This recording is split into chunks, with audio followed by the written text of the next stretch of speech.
we read about Satan Nosotros leemos acerca de Satanás only about unas 3 o 4 veces.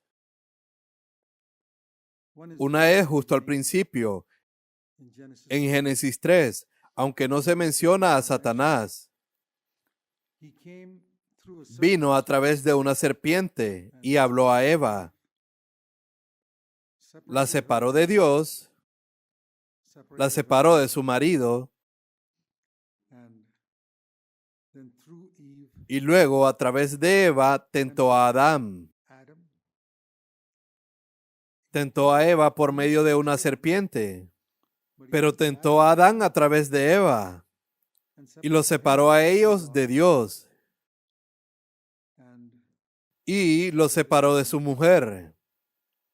Así que lo que vemos en el principio Satan is a great es que Satanás es un gran maestro en romper las relaciones entre Dios y el hombre, man, entre el hombre y el hombre, entre el hombre y su mujer, en un matrimonio o en una iglesia.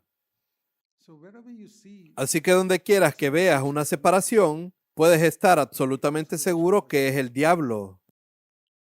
God El is, trabajo de Dios es la unidad.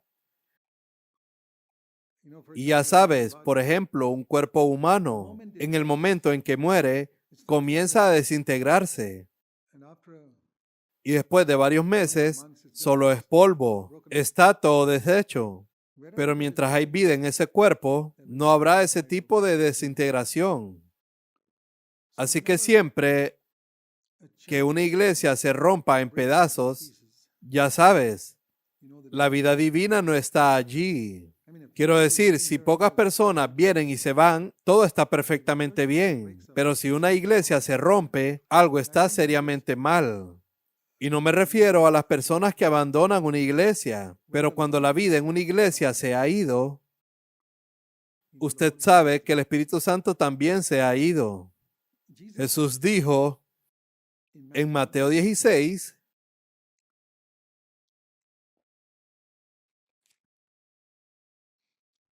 después de que Pedro había respondido a la pregunta, donde Jesús le preguntó, ¿quién dice la gente que soy yo?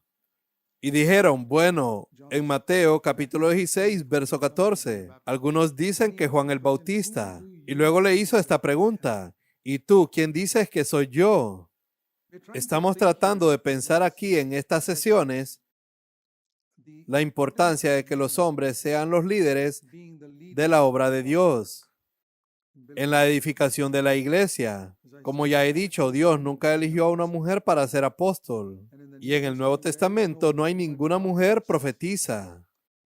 Y en el Antiguo Testamento Dios las usó porque algunos hombres fracasaron. Entonces Dios tuvo que usar unas mujeres. Y eso es muy cierto. Donde los hombres fallan, Dios usará a una mujer porque tiene que cumplir sus propósitos. Y si un hombre no sale para alcanzar algún lugar para Cristo, Dios enviará allí a una mujer, definitivamente. Así que a través de los años ha utilizado algunas mujeres increíbles como misioneras y han hecho un gran trabajo, donde los hombres eran demasiado perezosos para ir o donde los hombres tenían miedo de ir. Así que Dios ha tomado mujeres débiles y ha hecho una obra asombrosa. Si lees la historia de cómo se desarrolla la obra cristiana en diferentes países, verás el trabajo asombroso que Dios ha hecho. Pero la primera elección de Dios es el hombre. En Mateo 16 le preguntó, ¿quién dices que soy yo?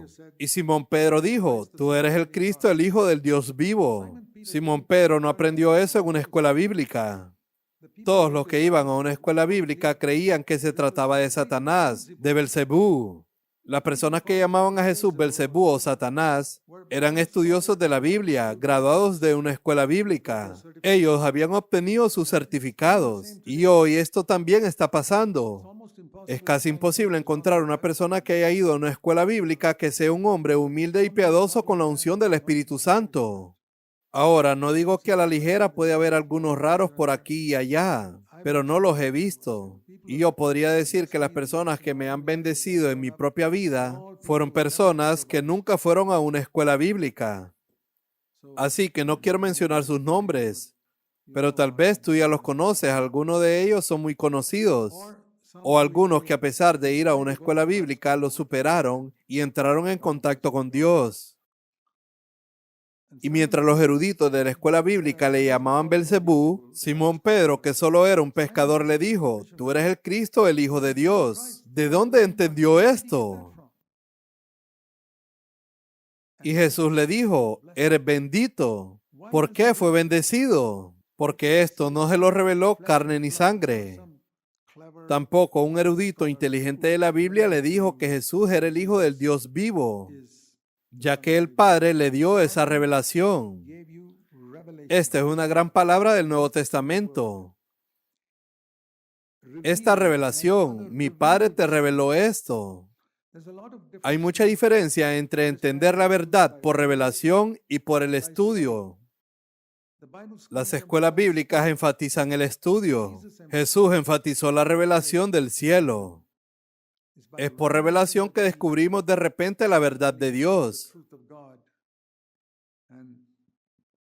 Y no es por mucho estudio. Necesitamos estudiar las Escrituras. Pero recuerdo que durante por muchos años estudié las Escrituras.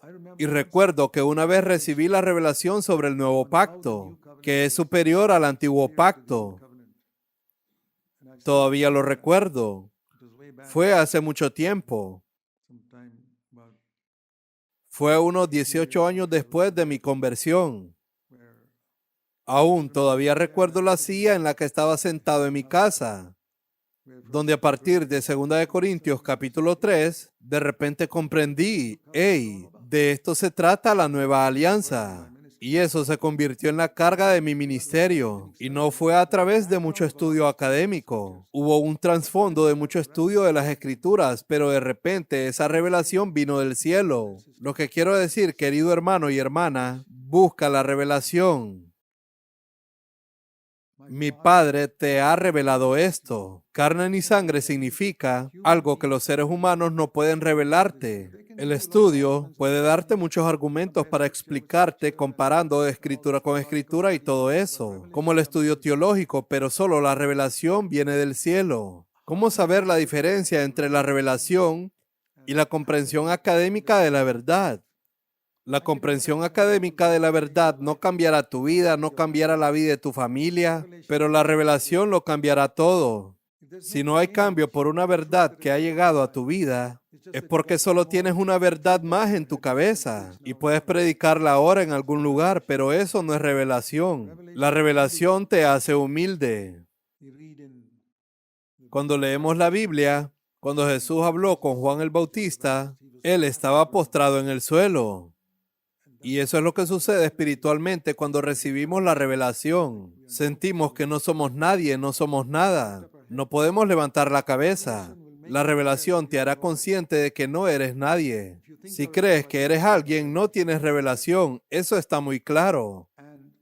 Y la revelación vino a Simón, vino del cielo. Y entonces, escucha esto. Aquí es donde los católicos romanos se equivocan. Jesús le dijo a Simón: tú eres Pedro, y sobre esta roca edificaré mi iglesia, y las puertas del infierno no podrán contra ella. La pregunta es, ¿qué es esta roca?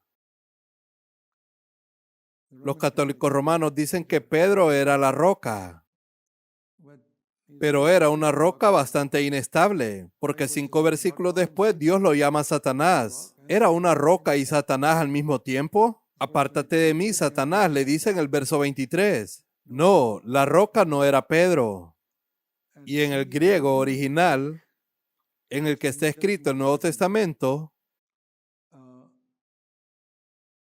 escrito en la traducción La Biblia de las Américas, tú eres Petros, una piedra pequeña, pero sobre esta Petra, piedra grande, edificaré mi iglesia. De hecho, estaba contrastando.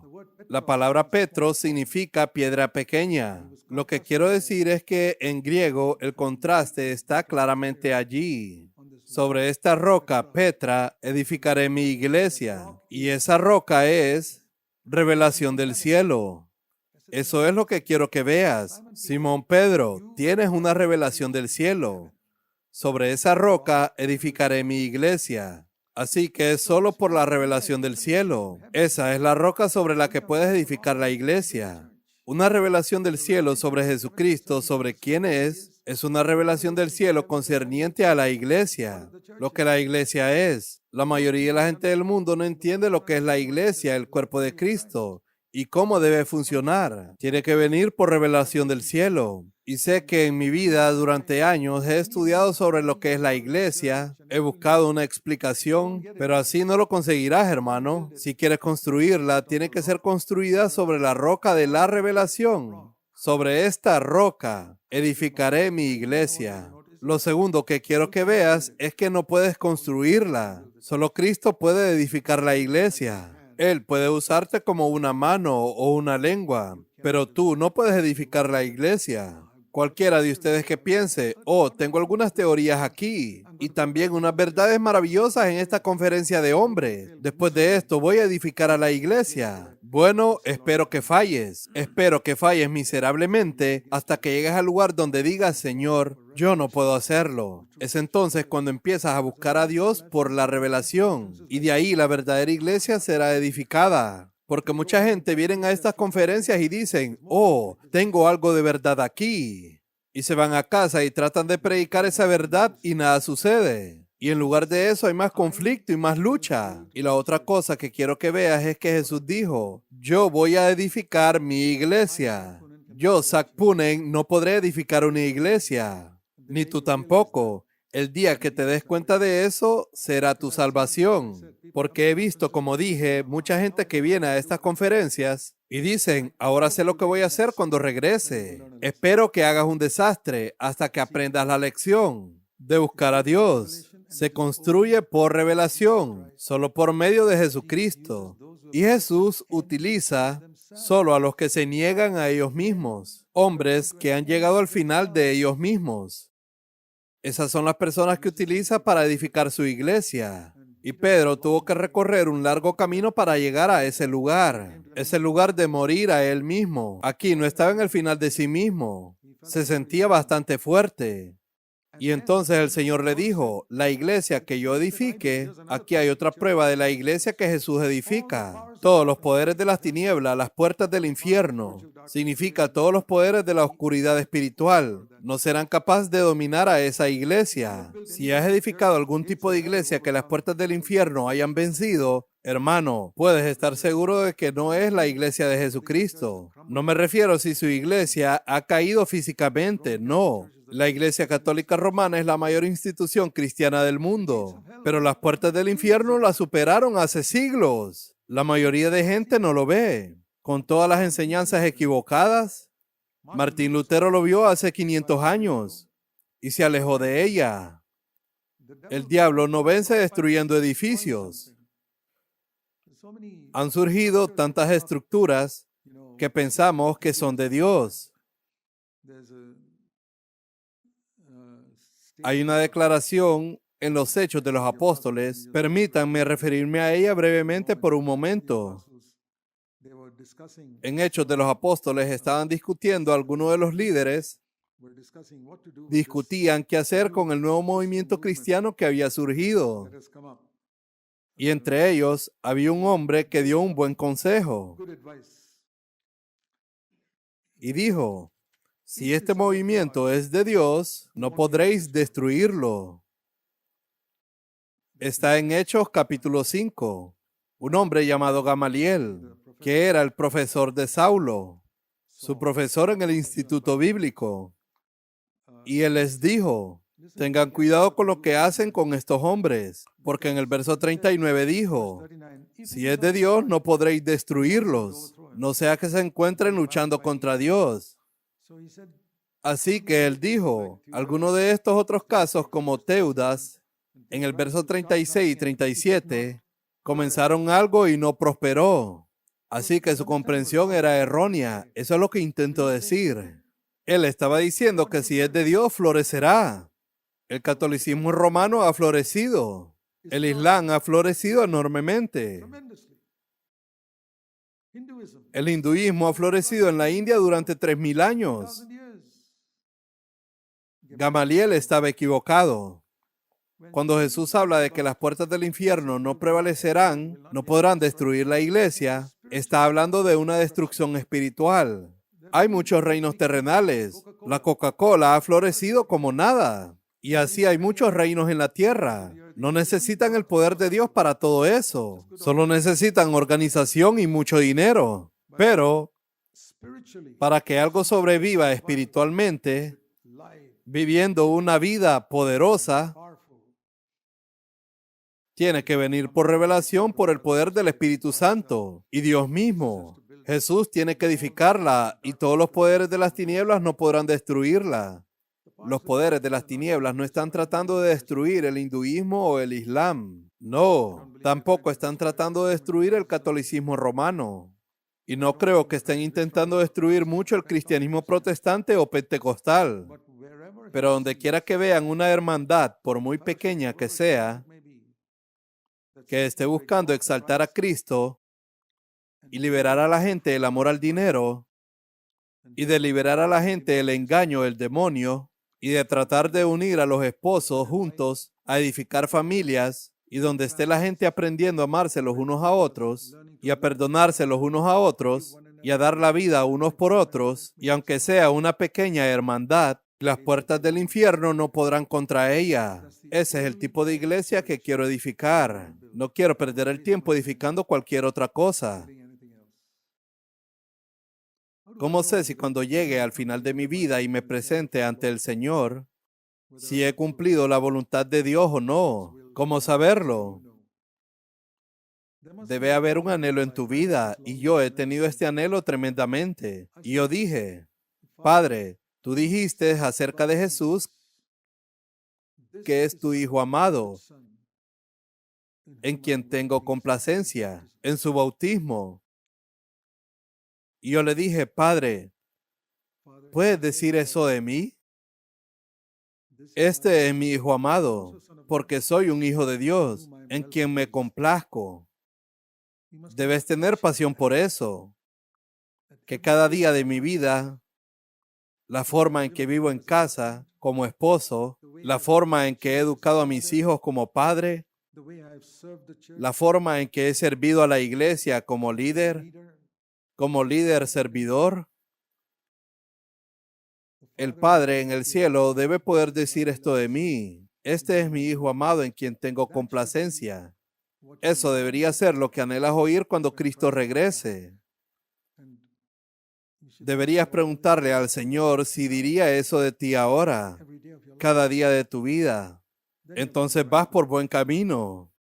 Las puertas del infierno no podrán vencerlos porque ustedes tendrán autoridad sobre ellas para atar y desatar. Entonces vemos aquí que hay una iglesia que Jesús quiere edificar y se levanta contra las puertas del infierno. Ahora quiero que vean el ejemplo del apóstol Pablo. Él edificó una iglesia maravillosa en Éfeso. Por favor, volvamos a Hechos de los Apóstoles. Éfeso fue el lugar donde Pablo permaneció más tiempo. Hechos de los Apóstoles no es un libro de doctrina, es un libro de historia. Y como maestro de la Biblia, te daré un principio simple del estudio de la Biblia. Por favor, escuchen cuidadosamente. Nunca obtengan una doctrina de un hecho histórico descrito en la Biblia. Obtengan una doctrina de las secciones de enseñanza de la Biblia. Hechos de los Apóstoles es historia. Muchas falsas doctrinas han surgido por sacar doctrina de un hecho histórico. Hay secciones de los evangelios que son historia y hay secciones del evangelio que son enseñanzas. Obtén tu doctrina de las secciones de las enseñanzas de Jesús, no de las historias. Te daré un ejemplo. Muchas veces dicen, Jesús sanó a todos. El 100% fueron sanados de enfermedades. La gente ha sacado una doctrina de eso. Jesús sana a todo el mundo, incluso el día de hoy. Eso no es verdad. Y engañan a muchas personas para que no tomen sus medicamentos. Y han muerto por no tomar sus medicamentos, confiando en que Jesús los sanaría y nunca se sanaron. Obtuvieron una doctrina de una sección histórica. La obtuvieron de una historia. Jesús sanó a todo el mundo y lo dice muchas veces, pero eso es una historia, no una doctrina. Cuando se trata de las secciones de enseñanza en las epístolas, encuentras que Pablo no se sanó. Oró 3 veces y Dios le dijo, no, no te voy a sanar. Timoteo, en 1 Timoteo 5:20, tenía problemas de estómago. No puedo imaginar cuántas veces Pablo habría impuesto las manos sobre Timoteo para orar por él, pero no fue sanado. Y Pablo le dice que tome algún medicamento o algún tipo de vino para que se encargue de su enfermedad estomacal. Y no sé si aún se habría curado. Probablemente seguiría tomando esa medicina para aliviarse. ¿Por qué Dios permite eso? Una razón no lo sé. Una razón por lo que quería que Pablo fuera humilde. Pablo estaba en peligro de enorgullecerse, porque Dios lo había usado para hacer tantos milagros y había sido levantado hasta el 3er cielo. Así que para protegerle el orgullo ha permitido que tenga una dolencia física. Creo que era algún problema con sus ojos, porque menciona en Gálatas 4, estuve enfermo en medio de vosotros y hubierais dado vuestros ojos para reemplazar los míos. Debió ser algo que le molestaba, algún pus o infección, de la que nunca parecía curarse. Señor, sáname, sana mis ojos. Me parece tan patético cuando la gente me ve predicando y ve limpiándome los ojos todo el tiempo. Y les dice a los Gálatas, ustedes no me despreciaron. Sabes, es muy difícil ver a una persona cuyos ojos rebosan de pus y siempre está limpiándose y tú sigues escuchándole. Y Pablo se dio cuenta de eso y fue muy humilde. Dios dijo que lo necesitaba. Así que ese es el peligro de obtener una doctrina de una sección histórica. Todos hablan en lenguas. Eso es historia. No es una doctrina. ¿Y sabes la cantidad de gente que se ha descarriado por tomar esa doctrina? Los hombres de la iglesia, ustedes, deben conocer estas verdades para poder corregir estas enseñanzas erróneas, porque nunca puedes obtener una doctrina de una sección histórica. Así que siempre que encuentres a alguien enseñando de la Escritura, alguna doctrina, pregúntale, ¿es histórica o es una enseñanza? Jesús enseñó el Sermón del Monte, puedes tomar cada palabra de eso, pero otras cosas que Jesús hizo, tal vez fueron solo para Él. Entonces, distingue entre estos. Cuando vas a las epístolas, todo es enseñanza. Puedes tomarlo todo. Así que ese es un principio simple en el estudio de la Biblia, que no debemos olvidar, de lo contrario nos extraviamos. Porque, por ejemplo, muchas personas... Recuerdo que una vez estaba en medio de un grupo de cristianos en particular, que yo lo llamo un culto. Aquí en los Estados Unidos, un grupo de creyentes en particular. Ellos viven con una bolsa en común. Significa que trabajarían juntos y no se les permite tener su propia cuenta bancaria o su propio dinero. Todo lo que se gane irá al jefe del grupo. Los Hutteritas son un grupo así. Y tienen todos los medios, todos están juntos en un solo lugar, pero viven en casas separadas y tienen sus familias. Pero la bolsa es común. Porque en el libro de Hechos dice que tenían todas las cosas en común. Y sabes que hay un versículo en Hechos, capítulo 2, verso 44. Todos los que habían creído estaban juntos y tenían todas las cosas en común. Ese es el versículo que muchos grupos juteristas toman de las Escrituras. El error que ellos cometieron fue que eso no es doctrina, es historia. Y tomaron una enseñanza de una historia y la convirtieron en doctrina. Así que una vez estaba hablando en medio de este grupo de personas hace algunos años y uno de sus líderes trató de interrogarme. Había mucha gente sentada escuchando. Así que, hermano Zach, ¿por qué no predicas Hechos capítulo 2, verso 44? Que todos los que habían creído tenían todas las cosas en común. Y yo le dije, está bien. Y yo le dije, ¿por qué no predicas Hechos 2, verso 4? Porque los juteritas no creen en hablar en lenguas. Fin de la discusión. Nada más. ¿Qué podrían decir a eso? Luego les dije, no trato de humillarlos, hermanos. Yo no creo que todos deban hablar en lenguas. Yo también hablo en lenguas, pero no creo que todo el mundo deba hacerlo. No creo que debamos tener todas las cosas en común. Yo creo que estas son secciones históricas de las Escrituras. Pero cuando voy a la sección de enseñanzas de las Escrituras, en 1 Corintios capítulo 12, dice aquí en el verso 30, no todos hablan en lenguas. ¿Todos lo hacen? Eso es enseñanza. En Corintios, no todos hablan en lenguas. Así que voy a la sección de enseñanzas de las Escrituras para obtener doctrina. Y en las secciones históricas solo leo lo que hicieron.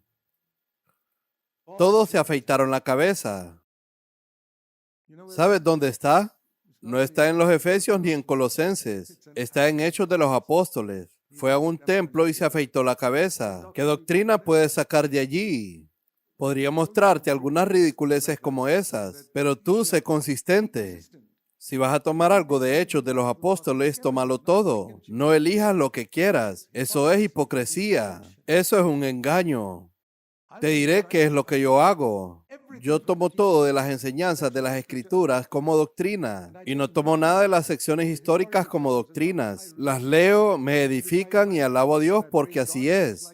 Y puede que hoy sea así, pero también puede que no. Algunas personas se sanan, otras no. Pero cuando se trata de la sección de enseñanzas, cada versículo será exactamente como se enseña. No hay error en las Escrituras. ¿Dices que hay algún error en Hechos de los Apóstoles? No, es un registro exacto de lo que ocurrió. Pero no es una enseñanza para que la sigamos. ¿Sanaba Jesús a todo el mundo? Eso es absolutamente cierto. Pero no es una enseñanza que debamos seguir. Todo esto es un principio simple que debemos seguir. Así que Satanás prevalece contra la iglesia cuando la gente es descuidada con la Escritura. Los hombres de la iglesia no estudian cuidadosamente las Escrituras para corregir las doctrinas erróneas. Y debemos ser audaces. Es muy importante ser audaz para corregir.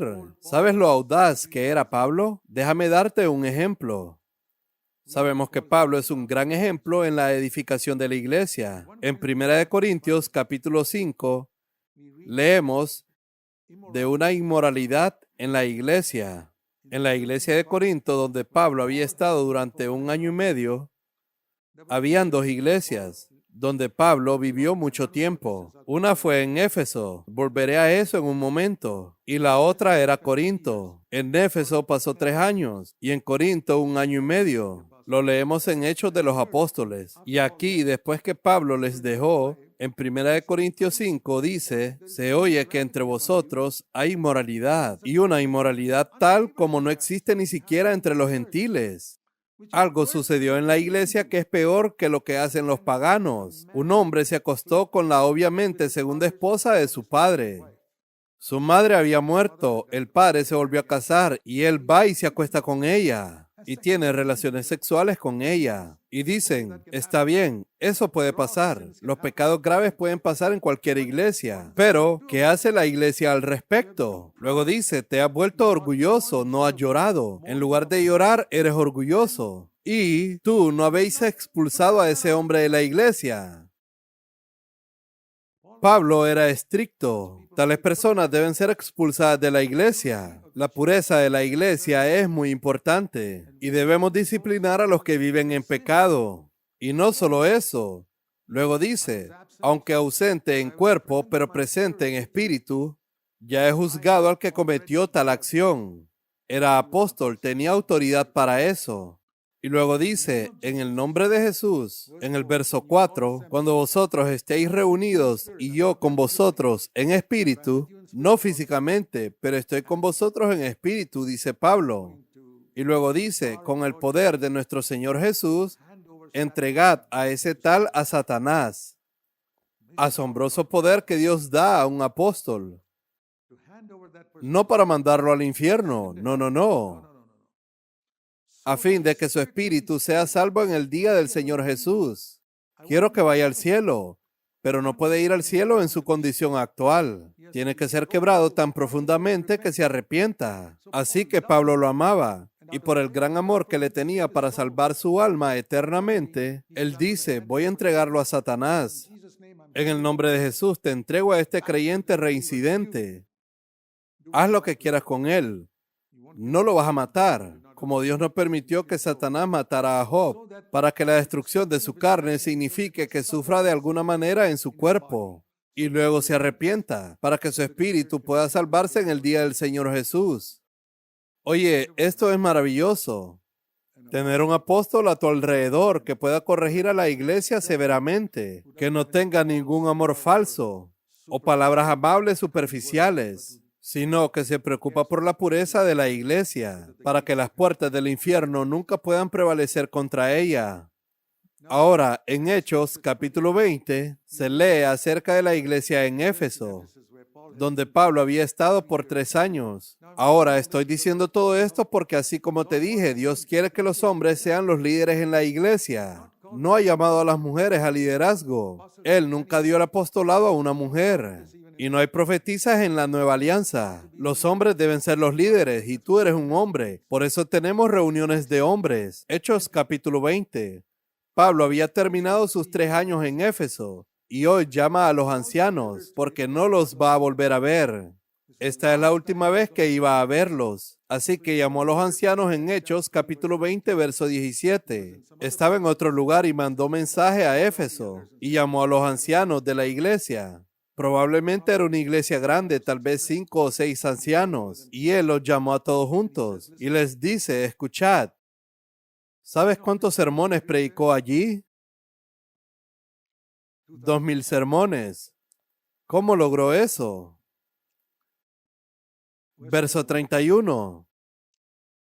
Estén alertas. Recuerden que noche y día él tenía reuniones matutinas y reuniones vespertinas. John Wesley solía tenerlas. Venían a su reunión temprano por la mañana a las 6, antes de que la gente fuera a trabajar. Y venían después de trabajar a la última hora de la tarde. Pablo también tenía 2 reuniones. Reuniones temprano por la mañana y reuniones por la tarde. Todos los días, durante un periodo de 3 años. 3 años es más de 1,000 días. 1,000 en la mañana y 1,000 por la tarde. Son 2,000 sermones. No cesé de amonestar a cada uno con lágrimas. Pablo predicaba a veces con lágrimas. No siempre era algo como que pegaba en la mesa y los gritos. Él tenía compasión. Quiero que esta gente sea edificada en santidad. Y dice, nunca deseé en el versículo 33 el dinero o la ropa de nadie, o no quise que vinieras y me dieras regalos, y no quise la plata ni el oro de nadie. Verso 34, trabajé con mis propias manos y te demostré con el trabajo duro cómo pude cumplir con lo que el Señor me dijo. Más bienaventurado es dar que recibir. Y dice que cuando Dios los reúna, escuchen esto. Él no dice en el verso 15, mira lo que les recuerda. Él no les dice, ¿se acuerdan del sermón que prediqué el otro día sobre la humildad? No. ¿O recuerdas el otro sermón que prediqué un día sobre la santidad? No. ¿O recuerdan aquel sermón que prediqué sobre cómo debéis amarnos unos a otros? Él no menciona eso. Él les dijo, ustedes vieron cómo viví entre ustedes. Eso es lo que dijo. Esa es la fuerza de su mensaje. 3 años, desde el día que puse el pie en Asia, ustedes vieron cómo viví entre vosotros con toda humildad. ¿Dónde están hoy los apóstoles y predicadores que pueden decir a la gente? No los maravillosos sermones que predicaron, sino han visto la humildad con que yo, apóstol de Jesucristo, viví entre ustedes como un hermano cualquiera, como uno más entre vosotros, sin buscar una posición. Yo no tenía ningún título como reverendo, o reverendo correcto, o reverendo incorrecto, nada por el estilo. Solo era un hermano cualquiera, sirviendo al Señor con toda humildad, con lágrimas. Imagínate Pablo, realmente era humilde. A veces lloraba cuando predicaba. La gente se avergüenza cuando los ven llorar. Pablo no lo estaba. Tenía tanto amor por la gente que a veces lloraba cuando pensaba en alguna forma de transmitir algo a la gente que era un poco testaruda. y no rehuí declarar a vosotros nada que fuera útil. Aunque nos doliera, Él nos diría la verdad.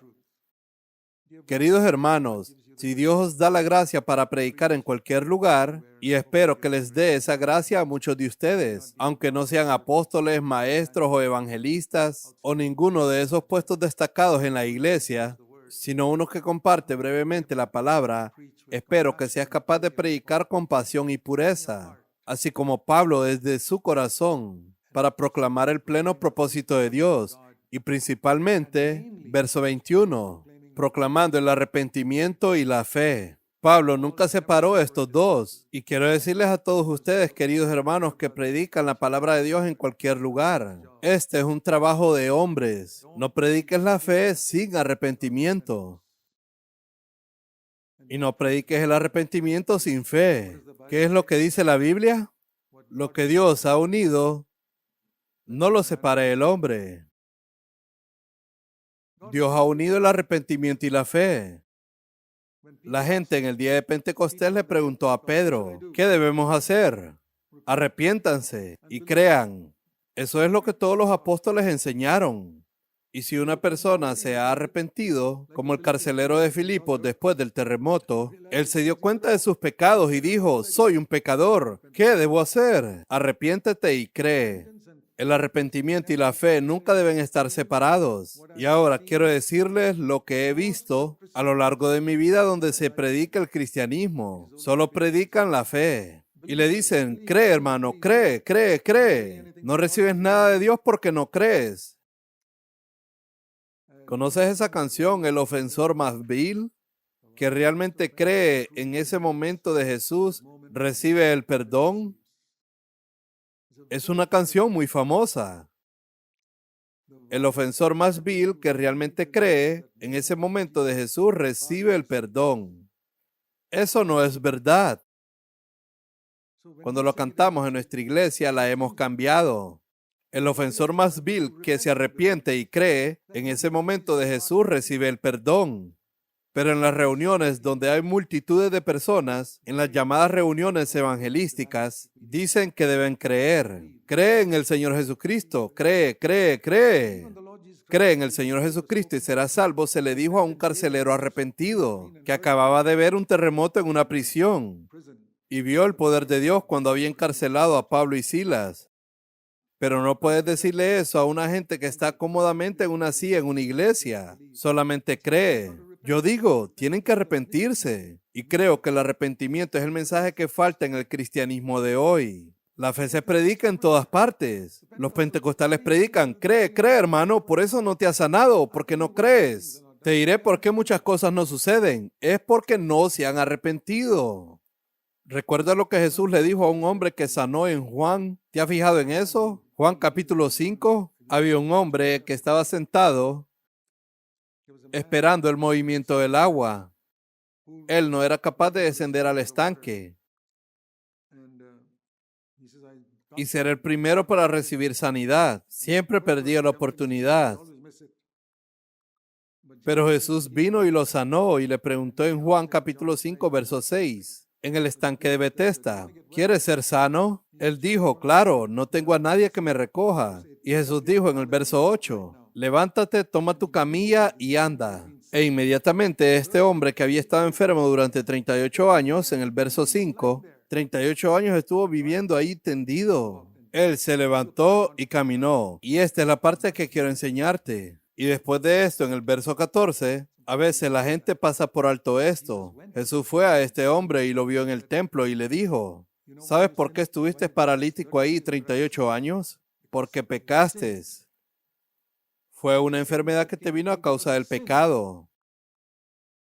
Ahora no vuelvas a pecar. De lo contrario, te ocurrirá algo peor.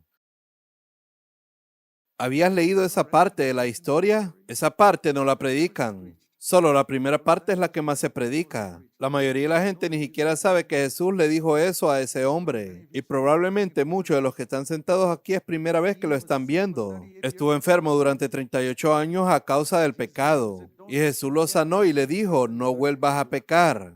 De lo contrario, te sucederá algo peor que estos 38 años. Así que obviamente asistía a alguna sinagoga donde no se predicaba el arrepentimiento. Y esa es exactamente la condición en muchas iglesias el día de hoy. Ustedes, hermanos, cuando regresen a sus hogares, ¿saben lo que necesitan predicar? El arrepentimiento. Así que Pablo predicó el arrepentimiento y la fe, y lo predicó fuertemente, y vivió su vida y nunca tomó el dinero de nadie. Y te digo que el diablo estaba asustado con el apóstol Pablo, realmente lo estaba. Al igual que le tenía miedo a Jesús, le tenía miedo a Pablo. Y creo que el diablo debería tenernos miedo a nosotros. Muchos cristianos tienen miedo del diablo. Durante muchos años tuve miedo de lo que el diablo pudiera hacerme en mis días de juventud, porque no me enseñaron que en la cruz del Calvario no solo se llevaron mis pecados, sino también el poder del diablo le fue quitado. ¿Sabes que Jesús dijo en Juan 3 que el Hijo del Hombre será levantado como fue levantada la serpiente en el desierto por Moisés? ¿Has leído eso? Creo que está en Juan 3, verso 14. ¿Quieres decir que esa serpiente era una imagen de Cristo colgado en la cruz? No, la serpiente nunca puede ser una imagen de Cristo. Génesis capítulo 3, la serpiente es el diablo. Apocalipsis capítulo 11 y 12, la serpiente es el diablo. En toda la Biblia, la serpiente es el diablo. ¿Qué significaba esa serpiente de bronce muerta? El Hijo del Hombre será levantado en la cruz. Satanás sería impotente allí, en la cruz. Ese es el mensaje allí. Esas serpientes vivas estaban mordiendo a los israelitas allí. Y eso es lo que el diablo está haciendo a tanta gente aquí y allá, mordiéndolos igual que aquellas serpientes mordían a los israelitas en el desierto. Y Moisés dijo, mira esto muerto que cuelga aquí, esta serpiente de bronce que los curará inmediatamente. Y ellos fueron. Ese es el mensaje que no se predica hoy en el cristianismo, que el poder de Satanás se ha ido. Es como una serpiente muerta, o yo diría paralizada. Está destruida. Si está paralizada, no tiene poder sobre mí. ¿Sabías eso? Que no solo tus pecados fueron quitados en la cruz, también le fue quitado el poder al diablo sobre los creyentes. Si tu vida está rendida a Cristo, el diablo no tiene poder sobre ti. Y aún así te lo diré honestamente. Yo estaba asustado de que el diablo hiciera esto y aquello en contra de mí, hasta que recuerdo muy claramente que el Señor me hablaba desde la Escritura. Y me dijo, así como tuviste miedo del diablo durante muchos años, a partir de ahora el diablo está asustado contigo. Yo vivo hoy en esa realidad, que Satanás tiene miedo de mí, porque soy un hermano menor de Jesucristo y porque he sido crucificado con Cristo. Y sin embargo vivo, pero ya no vivo yo. Ya no vive Zac Poonen. Cristo vive en mí. Hubo un tiempo en mi vida que vivía para Zac Poonen. Viví por su honor, su dinero, su fama, su voluntad, pero eso se ha ido. Ahora vivo para la honra de Cristo, la voluntad de Cristo y para que Cristo sea glorificado. Mi dinero es Cristo, mi vida es Cristo. Ya no soy yo, sino Cristo. Y el diablo me tiene miedo. Mis queridos hermanos, paguen cualquier precio para venir allí. ¿Por qué? Porque Jesús dijo, edificaré mi iglesia y los poderes del infierno no prevalecerán contra ella. Prevalecerá contra el que sí tiene miedo del diablo y está sentado allí tratando de edificar la iglesia de Cristo. Así que Pablo le dijo a estos en Éfeso, por favor, estén en guardia por ustedes mismos, en el verso 28. Algunos de ustedes esperan volver y edificar pequeñas hermandades. Tomen esta parte en serio. Y les dice en el verso 29, sé lo que va a pasar después de que me vaya. Vendrán lobos feroces entre vosotros que no perdonarán el rebaño. 3 años que él permaneció allí, ni un solo lobo pudo entrar por la puerta. Esa es la marca de un líder espiritual. Cuando dirige una iglesia, ni un lobo puede entrar por la puerta. Pero en el momento que ese hombre se va, ¿por qué no pudieron entrar los lobos cuando Pablo estaba allí? Le tenían miedo. Literalmente, el diablo estaba asustado. ¿Sabes? Un demonio le dijo una vez a alguien que trató de expulsarlo, a Jesús conozco y a Pablo también. Pero tú, ¿quién eres? Reconoció a Jesús y a Pablo. Eso se lee en Hechos de los Apóstoles. Pero él le dice, ¿y tú quién eres? ¿Tú crees que el diablo te reconoce? Así como reconoció a Jesús y reconoció a Pablo. Él debería. De lo contrario, hermano, no pierdas el tiempo tratando de edificar una hermandad allí en tu lugar. Puedes reunirte para cantar, claro. Puedes tener una sesión de canto, puedes tener un estudio bíblico a través de la Biblia, pero así no vas a edificar una iglesia. La iglesia que Jesús edifica, las puertas del infierno nunca prevalecen contra ella, y Satanás le tiene miedo. Y los lobos estaban esperando afuera y dicen, no podemos entrar aquí. Pablo está aquí, pero no va a estar aquí para siempre. Y en el momento que se vaya, vamos a entrar. Y Pablo les dice esto, y no los estaba amenazando. Él les estaba advirtiendo, sé que después de mi partida entrarán los lobos. Y le dijeron a Pablo, eres muy arrogante al pensar que solo tú puedes mantener a los lobos fuera. Pero era cierto. Cuando Pablo se fue, los lobos entraron. No solo entraron los lobos y destruyeron el rebaño. Dice que algunos de vosotros van a comenzar a pelear entre sí. Y tú empezarás tu grupo, él empezará el suyo y los ancianos se separarán. ¿Y en cuántas iglesias he visto eso? Gente buscando lo suyo. Todo el que busca lo suyo propio no puede edificar la iglesia de Cristo tratando de ser un líder allí. Ve y únete a un club privado o algo así. Por favor, no profane la iglesia de Cristo buscando lo suyo. Si tienes el más mínimo deseo de buscar tu propio honor o de buscar tu propio beneficio económico o de buscar algo para ti mismo, hermano, la iglesia de Jesucristo no es para ti. Ve y únete a la política. Haz negocios. Busca lo que tú quieras, pero no en la iglesia de Jesucristo, porque un día serás severamente juzgado por Dios. Severamente, te lo advierto. Y efectivamente, cuando Pablo se fue y ves la condición de la iglesia unos años después, la misma iglesia de Éfeso, donde hubo un avivamiento tan poderoso, donde quemaron miles de dólares quemando libros de magia, puedes leer eso en el capítulo anterior. Ahora, ves la condición de esa iglesia 30 años después que Pablo murió.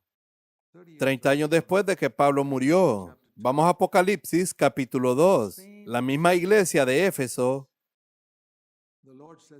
el Señor les dice en el versículo 5, al líder de la iglesia de Éfeso, capítulo 2, verso 1, Apocalipsis 2, verso 1. Escribe esto en el verso 4. Y tengo algo contra ti, que has dejado tu primer amor. Recuerden los días en que estaba mi siervo Pablo aquí, cómo me amaban, y se amaban los unos a otros.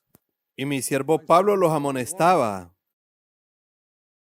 Recuerden entonces de dónde han caído. Recuerden dónde estaban. Cuando mi siervo Pablo les hablaba directamente a la cara, no buscando agradar a nadie, sino guiándolos a una vida piadosa. No le valoraste cuando estuvo allí. Ahora mira la condición. Pusiste todos esos ancianos de tercera categoría para dirigir la iglesia, para que le hicieran cosquilla a tus oídos y nunca te hablaron directamente de tu pecado. ¿Cuál es el resultado? Los lobos han entrado y se han dividido unos con otros y han perdido su primer amor. En el verso 4, simplemente dejaron su primer amor. Hay una diferencia entre dejar algo y perder algo. Y tú dices, hermano, ahora lo principal es la actividad. Debemos estudiar juntos la Biblia. Debemos tener estudios bíblicos y mejoremos nuestros cantos. Practiquemos el coro muchas horas. Sabes que hay muchas iglesias que pasan horas y horas practicando el coro que podrían usar para la oración y buscar el poder del Señor. Bueno, entonces tienen buenos grupos de alabanza, pero una iglesia inútil. Recuerda de dónde has caído y arrepiéntete. Todavía hay esperanza para ti si te arrepientes, si vuelves al mensaje que mi siervo Pablo predicó. Pero no creo que hayan regresado, porque a algunos de ellos les gusta esa vida. Pero a aquellos que venzan, yo les daré del árbol de la vida. Así que estas son advertencias de las Escrituras. y tenemos que asegurarnos de no ir por ese camino nosotros también. Queridos hermanos, quiero decirles en el nombre de Jesús, Dios quiere que edifiquen la iglesia junto con otros en su localidad. ¿Y cómo sé eso? Porque Dios quiere una iglesia en cada lugar. Y si estás en un lugar y Dios te ha mantenido allí y has entendido algunas verdades que has escuchado en esta iglesia, Dios te quiere, pero tienes que ser fiel. No tienes que ser un gran erudito, pero tienes que ser fiel al Señor y caminar con humildad. Pide a Dios revelación y Él edificará la iglesia incluso a través de ti. Oremos. Padre nuestro que estás en los cielos. Es un gran honor poder hacer tu trabajo como estos grandes apóstoles. Es un tremendo honor, Señor. No lo merecemos. No lo merecemos, pero nos has llamado. Por favor, ayuda a cada hermano aquí. Que cada hermano que está aquí se dé cuenta de lo débil que es, Señor. Y por mucho que hayan fracasado en el pasado, tú has venido hoy para llamarlos a edificar la iglesia de Jesucristo en su localidad. Que sean humildes y trabajen con otros para edificar esa iglesia. No para su honor propio, sino para tu gloria. Oramos para que muchos puedan recibir esto. Oramos en el nombre de Jesús. Amén.